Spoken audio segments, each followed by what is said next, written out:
Yeah. Here we are. Yes. Hey guys, welcome to yet another episode of Is It Called Wine Time with Pete and Felix. Very exciting today. Yeah, a little different. A little different. A wine that I never thought we were going to get to try. Certainly not together. Absolutely, Maybe yeah. I would drink it on my own and not share it with anyone. But there are wines Here we that are out in the world that are iconic. Producers, I should say. top of the tree. And we have one of those today. I'm referring to Didier Dagueneau's Silex Pouilly-Fume. Dagueneau is considered to be the master of Sauvignon Blanc in the Loire. And his wines are sought after around the world. They're very highly allocated, very hard to get. I didn't think it would ever be the kind of thing that we would get to Yeah, we try. get like 2 bottles of each of the wines, Yeah. and they're the kind of thing that we're under instruction to not drink because they're for you guys. They're not actually for us. But For 2020, a series of events has come We're to here now. pass, and here we Yep. are. we get to taste it.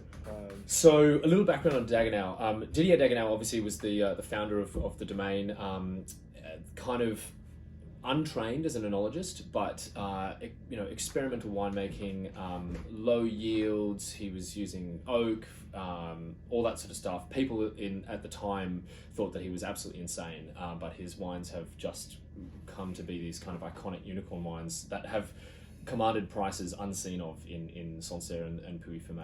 Yeah, they've really broken the mold. Yeah, absolutely. Shattered the mold. Age-worthy.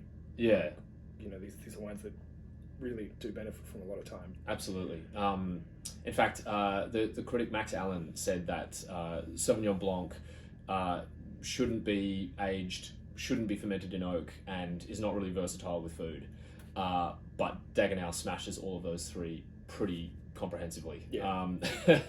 So The kind of Sauvignon Blanc that I genuinely want to drink. Yeah, Like, we had totally. a tiny look at this before. I was given it blind and I thought it was Burgundy. Was certain that it was Burgundy. It's so refined and so incredible. We'll get to the wine. Tragically, Didier passed away in a light plane crash in Cognac in about 2008, I think. But the domain has been taken over by his son, Benjamin, who is producing just as good cuvées, if not better, in some years, I would say. The quality of the wine has not been impacted at all. And yeah, it's one of Benjamin's that we'll be drinking today. Yep. So let's have a little look. He produces 5 cuvées. I can't remember. Yeah, then there's like a core 4, and then occasionally there's other wines that are made like Boisson Renard and certain things. Like I've seen other wines produced from him, but there always seems to be like the Silex, the Fume. Yeah, Blanc Fume is their kind of sort of standard one, or if there is a standard. Then there's the one, the Pure Sang and Yeah, Pure Silex. Sang, that was the other one. Yeah, Pure Sang and Silex are the two that are kind of the most, I guess, iconic and the ones that are most sought after. And they are all about different soil types.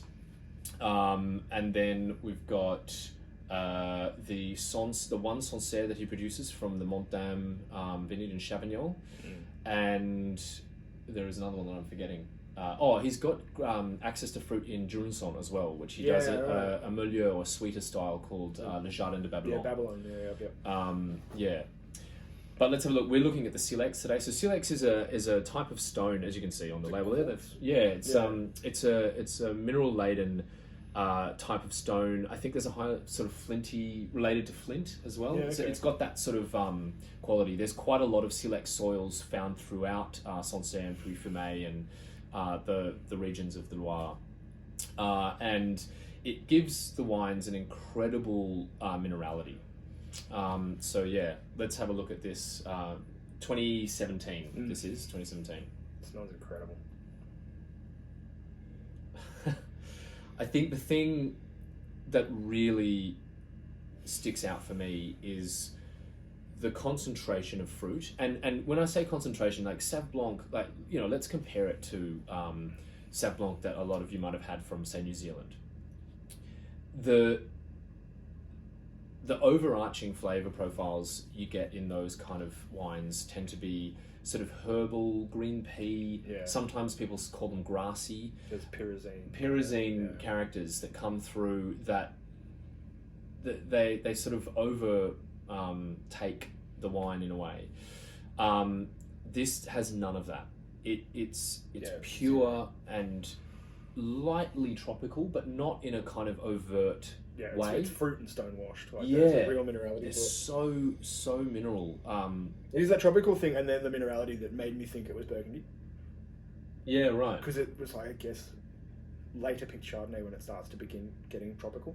Yeah, into those sort of yellow stone fruit characters rather than the white stone fruit. That's more than what I'm seeing than what I would classically say is Sauv Blanc. Yeah. And I guess the barrel impact, because of the special cigar-shaped barrels that he uses, Yeah. is coming through as well. So, there are similar hallmarks to the winemaking. So those barrels, the cigar-shaped barrels that he uses, the sort of, iconic shapes, that gives more surface area of wood to wine. That's what they're about, isn't it? Right? That he's kind of getting more of that oak influence in, but still subtle. Like, it's not overt. You're not getting this kind of overblown vanilla bourbony kind of character that you can get with over oaked wines. Not at all. Not at all. The oak is there, but it's a subtle kind of background note rather than it's a real support. Rather than anything overt. It's I mean, for me, wines like this and wines of this quality are those that you can come back to again and again. And we've spoken about this before in these little videos, that when you each sip, each smell, each time you kind of revisit the glass, you're uncovering different layers. There's more and more complexity each time you kind of have a look, and this certainly has that. There's so much to unpack here. It's kind of, even on just that little taste. Yeah. It's really just unraveling and unraveling and unraveling and unraveling. Like, the length it's crazy. It's not an overtly powerful style of wine at all, but there is a richness. A richness in detail, I would say. There's this incredible crisp acidity. There's a sort of oak spice. It's almost in that sort of Meyer lemon kind of citrus world where it's beautifully concentrated.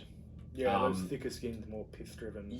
But there's a sort of a burst of fresh citrus acidity on the palate, filled out by this wonderful fruit. But again, the overarching kind of, for me, the finesse and the line that comes through is minerality. It seems to be the driving force.